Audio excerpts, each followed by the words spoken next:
From the land down under, with the rock at its centre, comes the little Aussie Watchman. An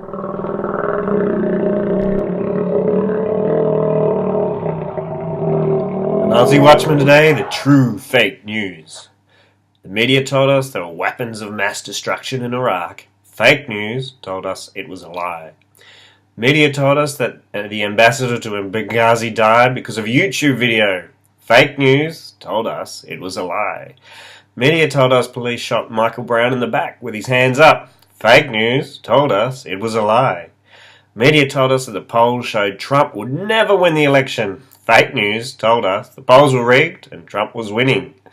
Media told us Syrian President Assad used chemical weapons. Fake news told us it was a lie.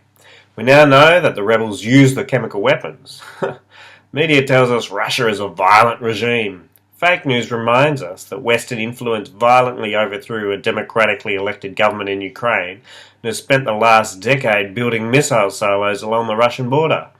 Media is telling us that Russian influence swayed the American election. Fake news is telling us that while both America and Russia hack each other, Trump won because people are sick of listening to the real fake news peddled every day by the mainstream press.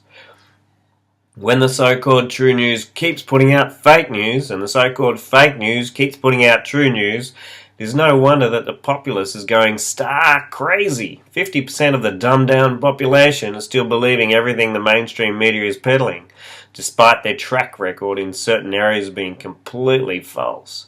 While the other 50% of the populace are dumbfounded at how many people still believe everything the mainstream media puts out and refuses to think for themselves.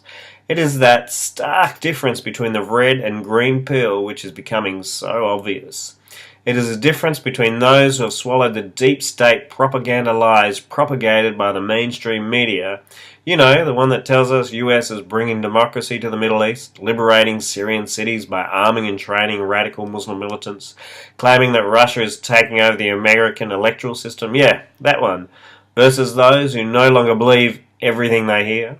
They search far and wide to find verifiable and concrete arguments, not hearsay and circumstantial evidence. The numbers that have been taking the red pill are starting to rise across the world. They are no longer held in the mental restricted information cage that imprisons much of humanity.